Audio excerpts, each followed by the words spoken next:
What is up, everyone? This past week we had the 10 times with Krisk. Of course, I used my shards just to see what would happen, and I ended up pulling a Genbo. And I never had him. I don't have him. He's new to me, and I know how strong he actually is.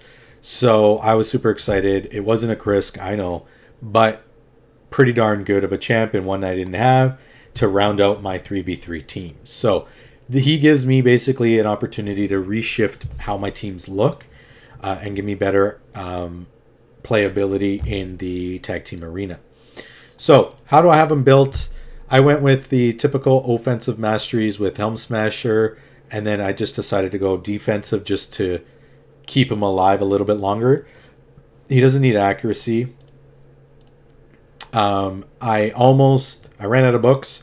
I almost have him fully booked, but he has a chance to, again, steal the increased attack and then also steal another random buff, which is good. Hit all enemies, and then 80% of decreasing the duration of all buffs by 1. So this is your AoE nuke. And then his A3 puts on crit rate and crit damage, and then gets another turn. So you're going to use Sword Trance first, get the buffs up, and then move to Heartless Blitz, which is going to be your AoE nuke. His passive, immune to decrease attack buffs, so you can never decrease attack him, which is always good. And then ignores unkillable buffs when attacking if he has increased attack up. So hopefully this A1 steals it, or you pair him with like an Arbiter or a Duchess, give him the increased attack, and then that way he's able to ignore all passives. So I do have him mostly booked out. I ran out of books, which is why I'm short 3. But really that A1 we don't really use. Stat-wise, I did go with 1 set Cruel, 1 set crit damage, and then 1 set crit rate.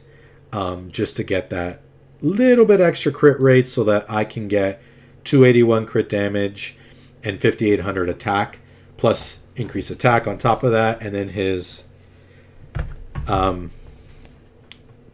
increased crit rate, which is why I built him at 70% crit rate, and then his 30% crit damage on top of that, bringing me over 300% crit damage. He is very squishy, so he's got to go on a go first team. I did get pretty lucky with this amulet, with this banner, 3 stack for attack, and then I got 2 stack on the ring, and then crit damage on the necklace. Attack on the chest and crit damage on the gloves as well. I had to use this until I get a 6-star glove with crit damage and that much crit rate, plus the additional for the set, the additional 12% that I'll need for the set, which is quite a bit. If you think about it, that's like a +1 on a gear piece is this set alone. So there you have it. Now we're going to go into the arena and into playtest his damage and see how hard he hits. So we'll start here in Doom Tower. I just tested, so click above, I tested Karato damage with this exact team. So we're going to use, and we're going to compare that damage. So increase attack, give him quite a bit of attack, decrease defense and weaken. So we're going to put up the crit rate, crit damage, and then nuke. Let's slow it down.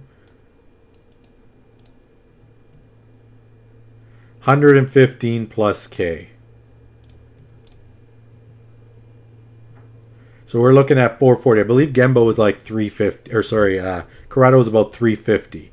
So Genbo, I mean, neutral affinity as well, hits that much harder. Yes, he's got about 1,000 more attack, and a little bit more, what is it, about 200 more crit damage.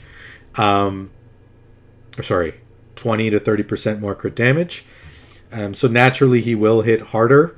But, you know, the difference between him and Karato is Karato ignores damage decreasing buffs in the arena, where Genbo doesn't.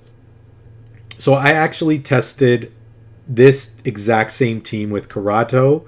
And now we're going to just switch out Karato for Genbo. And we're going to attack this team again and see how we do. So exact same thing, exact same setup.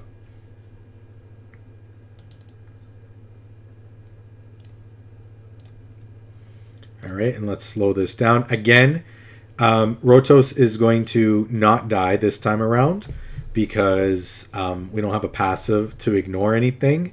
So this is just going to be sheer damage. Let's see what it does. We pretty much sat everyone else down. Okay, this is not something that Karato was able to do.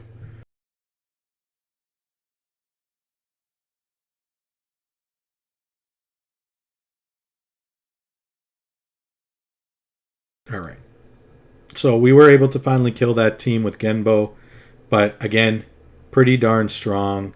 I think this was the other team that we tried to face that we lost miserably on. I think this is a Sifu with Stone Skin. Yep.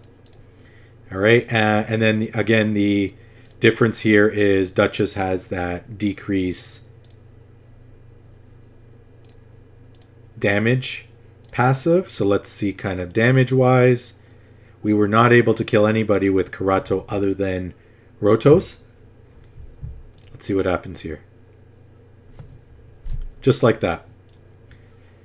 So again, yes, Genbo does have more attack, more crit damage, but being a Void Affinity champ,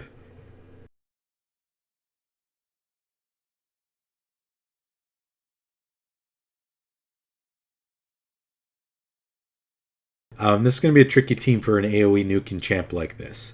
So a team like this, I would typically just bring my Rotos in and single target nuke them, considering I'm going to go first. But let's see what kind of damage Genbo does. So even with Volgoth on the team, Genbo was still able to sit through all that HP and all that extra healing and get them down. Same with Kyoku.